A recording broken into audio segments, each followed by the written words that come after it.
So continuation of diagnostic measures, intravenous urogram or intravenous pyelography.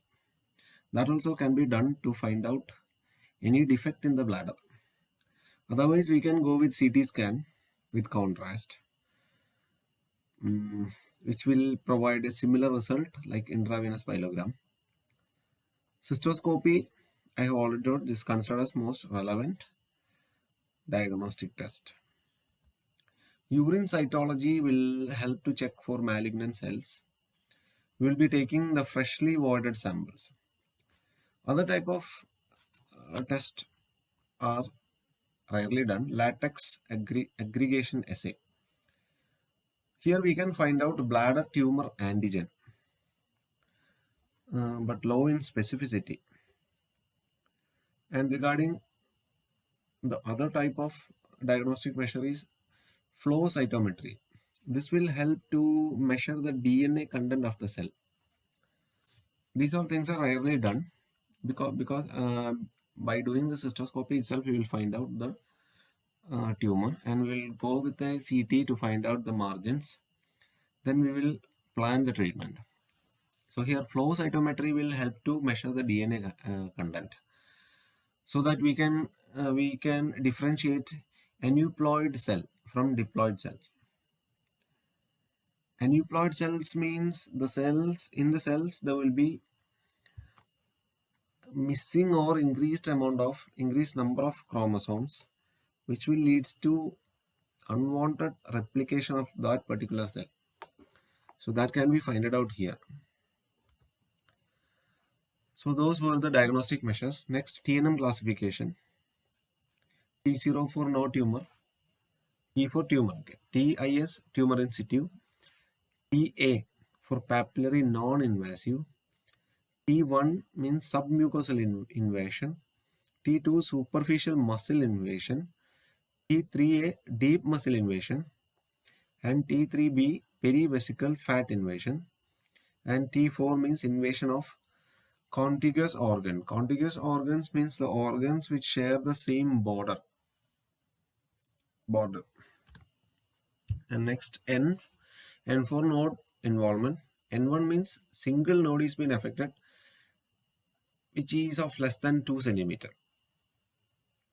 And N2 means multi-node, but nodes will be less than 5 centimeter. N3 means node. It can be a single node or a multiple node, but it will be more than 5 centimeter. Next, last one is metastasis, M0 and M1. M0 means no distant metastasis and M1 means distant metastasis. And coming to the stages, stage 1 means cancer is in the inner lining of the bladder, but it has not invaded the bladder muscle wall. So only inner lining is been affected. Stage 2 means it has invaded to the bladder wall or muscle wall, but it is confined to the bladder itself. That is stage 2. Stage 3 means cancer has spread through the bladder wall to the surrounding tissue. So it may also have spread to the prostate in men or uterus or vagina in women. Anything can be happened. And stage 4 means cancer has spread to the lymph nodes and other organs such as lung, bones as well as liver.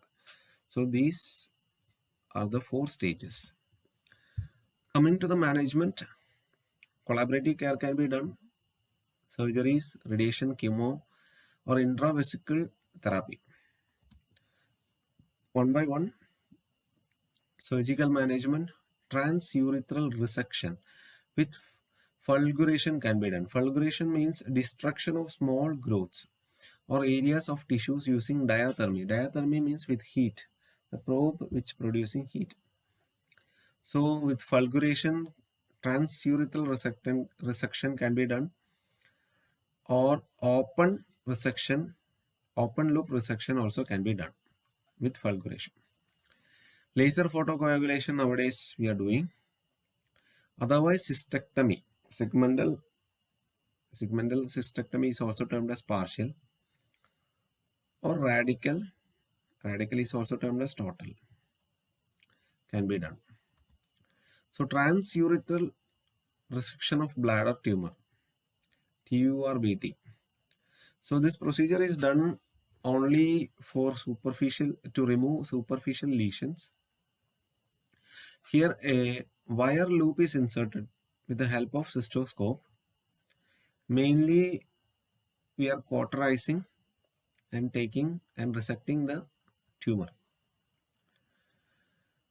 This procedure is also done to control bleeding because it will cauterize the bleeding area.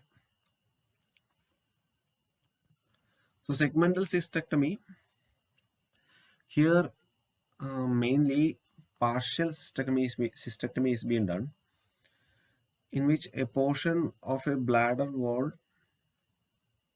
which contain the tumor is removed along with the margin.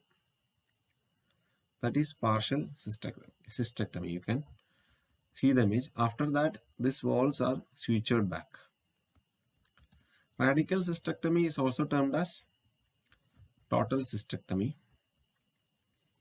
Here, it involves removal of bladder, prostate, and seminal vesicle in men, and the bladder, uterus, cervix, urethra, and ovaries in the woman.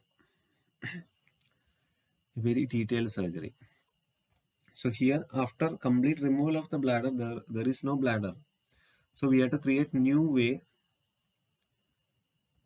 for the urine to leave the body.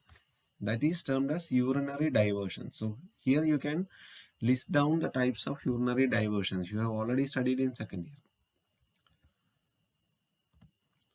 Radiation and chemo. Radiation therapy can be used in combination with surgeries or as a primary therapy only when the patient is not eligible for the surgery or refuses the surgery. Chemotherapy main drugs are cisplatin, vinblastine, doxorubicin, and methotrexate.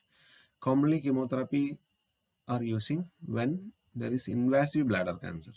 Okay. And next one is intravesical therapy. Here the chemotherapy with local instillation of the chemotherapeutic or immune stimulating agent into the bladder by a catheter. That means chemotherapy drugs are instilled directly into the bladder and retained for about 2 hours.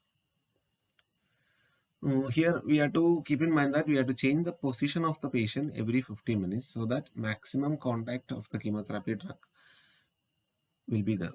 So before the installation of chemotherapy drugs, ensure complete elimination of the urine from the bladder. Mitomycin is the drug commonly used for intravesical therapy. Otherwise, intravesical bacillus calmette urine, BCG, can be used. So BCG, a weakened strain of Mycobacterium bovis, is also considered as a treatment of choice for carcinoma in situ. So this BCG will not act directly on cancer cell. Instead, it will stimulate the immune cells against the cancer cell. So 120 mg of BCG dissolved in 100 ml of normal saline is instilled into the bladder via the urinary catheter, and the patient retains it for 2 hours. Then it is removed via catheter. When BCG fails, we can go with alpha interferon. When alpha interferon fails, we can take thiotepa, which is an alkylating agent, as well as valrubicin, which is a chemotherapeutic antibiotic. These all can be used.